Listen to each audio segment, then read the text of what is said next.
Sir Sharmila గారు కాంగ్రెస్ పార్టీలో చేరడంతో తల్లి విజయమ్మ గారు మరి అటు కొడుకుకు సపోర్ట్ చేస్తారా, ఇటు కూతురుకు సపోర్ట్ చేస్తారా అన్న ఒక సందేహం అయితే అందరిలో ఉంది. అయితే ప్రజెంట్ కొన్ని వార్తలు, కొన్ని ఆర్టికల్ చూస్తుంటే ఆమె షర్మిల వైపే ఉన్నట్టు, షర్మిల గారికే సపోర్ట్ చేస్తున్నట్టు, ఆమె కూడా కాంగ్రెస్ పార్టీలో చేరుతున్నట్టయితే వస్తున్నాయి సార్. మరి దీనిపైన మీ ఒపీనియన్ ఏంటి సార్? యాక్చువల్గా మనం గతంలో షర్మిల కాంగ్రెస్లో చేరుతుందన్నప్పుడు ఎవరు నమ్మలేదు. కాంగ్రెస్లో ఆమె ఎందుకు చేరుతుంది, కాంగ్రెస్ పార్టీని మొన్నటి వరకు బూతులు తిట్టింది, వైఎస్ఆర్ని దొంగ అన్నారని తన అన్నని జైల్లో పెట్టించారు, అలాంటి కాంగ్రెస్ పార్టీకి ఒక దొంగ ఇక్కడ రేవంత్ రెడ్డి అధ్యక్షుడిగా ఉన్నాడని ఆమె మాట్లాడిన వీడియోలు ఇప్పుడు విపరీతంగా వైరల్ అవుతున్నాయి. అలాంటి ఆమె కాంగ్రెస్లో చేరుతుందన్నప్పుడు షాక్ అయ్యారు అందరూ, కానీ అది వాస్తవమైంది. ఇప్పుడు అలాంటిదే విజయమ్మ చుట్టూ ఒక చర్చ నడుస్తుంది. అంటే విజయమ్మ కాంగ్రెస్లో చేరుతుందని, షర్మిల వెంటే ఉంటుందని అన్న వార్త నిన్నటి నుంచి వైరల్ అవుతుంది. ఎందుకంటే నిన్న షర్మిలని అఫీషియల్గా అనౌన్స్ చేశారు. ఆంధ్రప్రదేశ్ పిసిసి ప్రెసిడెంట్గా కేసీ వేణుగోపాల్ పేరుతో లెటర్ రిలీజ్ చేశారు, జనరల్ సెక్రటరీ ఆయన. సో అఫీషియల్గా కన్ఫామ్ అయిపోయింది. కాబట్టి ఇప్పుడు రకరకాల ఊహాగానాలు, అంటే షర్మిల వెంట ఎవరు నడవబోతున్నారు, షర్మిల పార్టీలకు ఎవరెవరు జాయిన్ అవ్వబోతున్నారు, షర్మిల వెంట విజయమ్మ ఉంటుందా లేదా, తర్వాత షర్మిల చంద్రబాబుని సపోర్ట్ చేస్తుందా లేదా ఎన్నికల్లో, అంటే కాంగ్రెస్ పార్టీ, లేదా తటస్థంగా ఇండిపెండెంట్గా పోటీ చేస్తుందా, సో జగన్ పట్ల ఏ వైఖరి తీసుకుంటారు, జగన్ని ఏ రకమైన విమర్శ జగన్ మీద స్టార్ట్ చేయబోతుంది, ఓన్లీ పొలిటికల్ విమర్శ చేస్తుందా, అతను రాజకీయంగా నా ప్రత్యర్థి అంతవరకే కుటుంబ విషయాలని నేను మాట్లాడను అని చెప్తుందా, లేదా కుటుంబ విషయాలను కూడా తీసుకొచ్చి అసలు నేను కాంగ్రెస్లో చేరడానికి, అసలు రాజకీయాల్లోకి రావడానికి, సొంత పార్టీ పెట్టడానికి, ఇప్పుడు ఇక్కడ ఆంధ్రప్రదేశ్లో కాంగ్రెస్ తరపున పోరాడడానికి జగనే కారణం అనే నెరేటివ్ని తీసుకొస్తుందా, ఇవన్నీ ఇప్పుడు స్పెక్యులేటివ్ క్వశ్చన్స్. రెండోది, అసలు ఈమె షర్మిల ఎవరి బాణం? ఇప్పటికీ జగన్ బాణమే. జగన్ ఎక్కడికి పోమంటే ఆ బాణం అక్కడికి పోతూ ఉంది. జగనే కాంగ్రెస్లకి ఆ బాణాన్ని పంపించాడని ఓపెన్గానే కాంగ్రెస్ పార్టీలో ఉండే హర్షకుమారే మాట్లాడుతున్నాడు. వాళ్ళిద్దరూ ఒకటే, నువ్వు అక్కడున్నా నేను ఎక్కడుంటాను, ఏదైనా ఇబ్బందులు వస్తే ఇద్దరికీ హెల్ప్ అవుతుంది అని వీళ్ళిద్దరు కలిసి ప్లాన్ చేశారని హర్షకుమార్ ఓపెన్గానే మాట్లాడుతున్నాడు.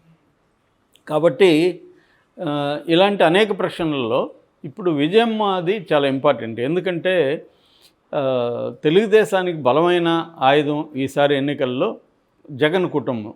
గత ఎన్నికల్లో కూడా జరిగింది అది. కాకపోతే జగన్ తెలివిగా ఆ ఇష్యూని తనకు అనుకూలంగా మార్చుకోగలిగాడు.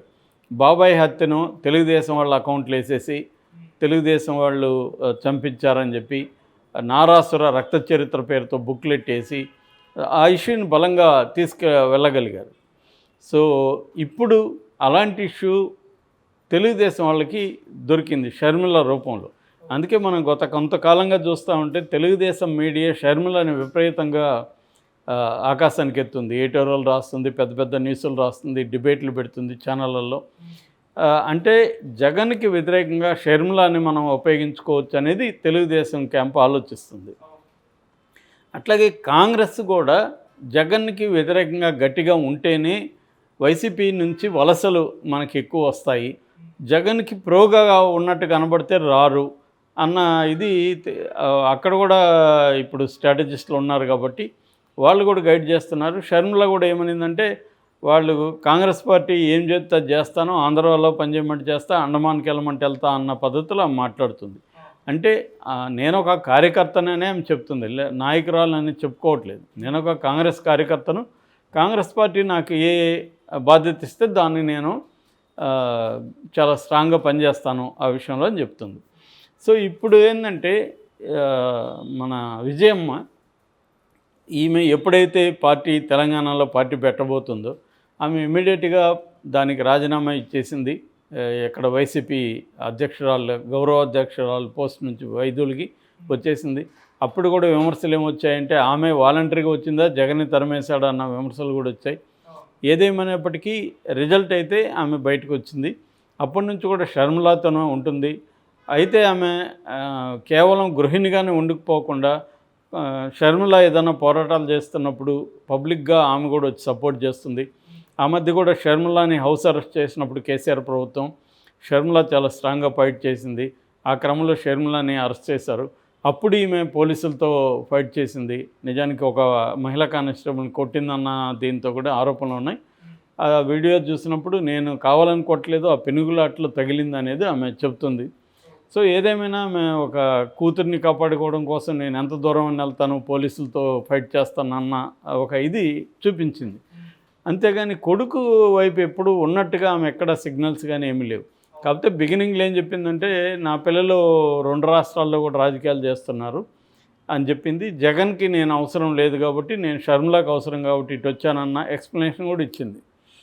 అయితే ఇప్పుడు ఆమెకి ఒక ఏ తల్లికి రాకూడని ఒక డైలమా ఆమెకు వచ్చింది.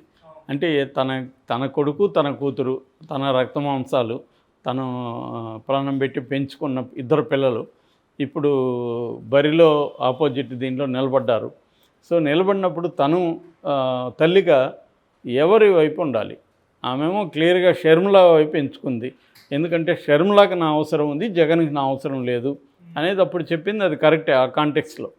ఒక కూతురు కొడుకు అన్నప్పుడు కొడుకు సీఎం అయిపోయాడు, కొడుక్కి తన అవసరం లేదు, ఇప్పుడు అతను అన్నీ డీల్ చేసుకోగలుగుతున్నాడు. కూతురు ఒక పార్టీ పెట్టుకునింది, ఆమెకి కనీసం ఇంట్లో విషయాలను చక్కబెట్టగలగాలి, ఇంకెవరితోనో మాట్లాడగలగాలి. ఇవన్నీ చేయగలగడానికి ఆమె ఒక పెద్దరికంగా ఆమెకి, ఎందుకంటే వైఎస్ఆర్ భార్య ఆమె. నిజానికి వైఎస్ఆర్ బతికున్న రోజులు ఆమె పబ్లిక్ లైఫ్లోకి రాలేదు. వైఎస్ఆర్ కూడా ఎప్పుడు తీసుకురాలేదు. ఆమె ఒక గృహిణిగానే ఉండిపోయింది. కానీ వైఎస్ఆర్ చనిపోయిన తర్వాత, జగన్ని జైల్లో పెట్టిన తర్వాత అనివార్యంగా ఆమె కొడుకుని రాజకీయాల్లో నిలబెట్టడం కోసం బయటికి రావాల్సిన పరిస్థితి ఏర్పడింది. ఎందుకంటే ఆమెకు వైఎస్ఆర్తో విస్తృతంగా ట్రావెల్ చేయడం వల్ల దాదాపు రాష్ట్రంలో ఉన్న అందరు రాజకీయ నాయకులతోనూ పరిచయాలు ఉన్నాయి. కాబట్టి ఆమె ఎవరితోనైనా మాట్లాడగలదు, ఒప్పించగలదు, అటువంటి ఇవి ఉన్నాయి, ఓపిక ఉంది, నాలెడ్జ్ ఉంది. సో ఆమె ఆ కాంటెక్స్లో ఆమె నిలబడింది. జగన్కి చాలా హెల్ప్ అయింది. నిజానికి అప్పుడు జగన్ జైలుకి వెళ్ళినప్పుడు ఇంకా వైఎస్ఆర్సీపీ పార్టీ క్లోజు, 2 ఏళ్ళు జగన్ జైల్లో ఉంటాడు, ఈ 2 ఏళ్లలో పార్టీ చచ్చిపోతుంది, ఆడవాళ్ళు వాళ్ళేం చేస్తారు అనేది విమర్శలు వచ్చాయి. నిజానికి వీళ్ళకి ఎవరికి రాజకీయాల్లో అనుభవం లేదు, ఎలా చేయాలి ఏం తెలియదు. అయినప్పటికీ వాళ్ళు గట్టిగా ఉండి ఇటు భారతి వ్యాపారాలు చూసుకుంటే షర్మిల అండ్ విజయమ్మ రాజకీయాల్ని ముందుకు తీసుకెళ్ళగలిగారు, వైసీపీ నిలబెట్టగలిగారు. ఆ రకంగా వాళ్ళ రోల్ చాలా పెద్దది. ఆమె కూడా చాలా మెచ్యూరిటీతో గైడ్ చేయగలిగింది. సో ఇవాళ ఇప్పుడు 2 పిల్లలు పరస్పరం ఢీకొనబోతున్నప్పుడు ఆమె ఎటువైపు అన్న చర్చ నడుస్తుంది.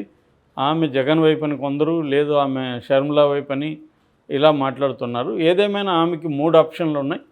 ఒకటి, ఆమె నేను వైఎస్ఆర్ కానీ నేను కానీ జగన్నే సీఎం అవ్వాలనుకున్నాం, ఇప్పుడు అలాంటి సీఎంకి ఎసురు పెట్టే పనిలోకి నువ్వు వచ్చావు, ఎందుకంటే ఈమె జగన్కి వ్యతిరేకంగా ఉండడంలో జగన్కి నష్టం కాబట్టి నేను జగన్ వైపే ఉంటాను అని స్టాండ్ తీసుకొని నేను రావచ్చు. నువ్వు వేరే రాష్ట్రంలో పెట్టుంటే నీతోను ఉండేదాన్ని. నాకు ఇప్పుడు నువ్వా జగన్ అనుకున్నప్పుడు జగన్ ఇంపార్టెంటు, ఎందుకంటే జగన్ సీఎం కావాలని నువ్వు కూడా నాతో పాటు వచ్చావు, ఇప్పుడు నువ్వే దానికి విఘాతం కలిగిస్తున్నావు. రెండోది, వైఎస్ఆర్ని దొంగని చెప్పి నా కొడుకుని జైల్లో పెట్టిన పార్టీ తరపున నువ్వు నిలబడదావు, ఇది నేను సహించను అని చెప్పి ఆమె రావచ్చు. దాంట్లో న్యాయంగా కూడా ఉంటుంది అందరికి చూసేవాళ్ళకి. కాంగ్రెస్ పార్టీ చేసిన అనే ఈమె చెప్పింది కాబట్టి లాస్ట్. కాబట్టి అలాగా జగన్తోనే ఆమె వస్తుంది, ఓపెన్గా జగన్కి సపోర్ట్ ఆమె చేస్తుంది. అప్పుడు ఏమవుతుందంటే తెలుగుదేశానికి ఆయుధాలు ఇచ్చినట్టుగా ఉండదు. తల్లిని చెల్లిని పక్కన పెట్టేశాడు జగన్ అని తెలుగుదేశం చెప్పడానికి వీలు లేకుండా ఈఎంఐఏ ఎవరి మాట వినకుండా దూకుడుగా ముందుకెళ్తుంది అన్న ఒక నెరేటివ్ని తీసుకురావడం వల్ల ప్రత్యర్థులకి విమర్శకి స్కోప్ ఉండదు. రెండవది, షర్మిల వైపు వెళ్ళి కొన్ని రకాల సామాజిక వర్గాలు, క్రిస్టియన్స్ కావచ్చు, రెడ్డి సామాజిక వర్గం, ఇలాంటి వాళ్ళంతా కూడా ఆమె ఆపగలదు. ఆ రకంగా జగన్కి నష్టాన్ని నివారించగలదు. కాబట్టి జగన్ మొన్న వచ్చినప్పుడు కూడా అదే చర్చించిపోయాడు, ఎస్వి సుబ్బారెడ్డి కూడా అదే వచ్చి రాయబారం చేశాడు అనేది ఒక వెర్షన్. రెండో వెర్షన్ ఏంటంటే రీసెంట్గా నిన్నటి నుంచి వినిపిస్తున్న వెర్షను, ఆమె మళ్ళీ కూడా షర్మిలాకే తన అవసరం ఉంది, జగన్ డీల్ చేసుకోగలడు, షర్మిల డీల్ చేసుకోవడం ఆ అమ్మాయికి ఇప్పుడు కొత్త పార్టీ, కొత్త బాధ్యతలు, రెండోది అటు ఇటు అయి మాట్లాడే పరిస్థితి ఉంటుంది ఆవేశంగా. అందుకని బ్యాలెన్స్ చేయాలంటే కూడా షర్మిల వైపున ఉంటే షర్మిలాని కంట్రోల్ చేసుకొని జగన్కి నష్టాన్ని కలగనీయకుండా కూడా చూసుకోవచ్చు. అట్లాగే తను కానీ పక్కనుంటే జగన్ క్యాంప్ కూడా అటాక్ షర్మిల పైన తక్కువగా చేస్తారు. తను వెళ్ళిపోతే షర్మిల మీద ఇంకా ఎక్కువ అటాక్ చేస్తారు, అది తల్లిగా తను భరించలేదు అని ఆమె షర్మిల వైపే ఉండాలని నిర్ణయించుకున్నట్టుగా చెబుతున్నారు.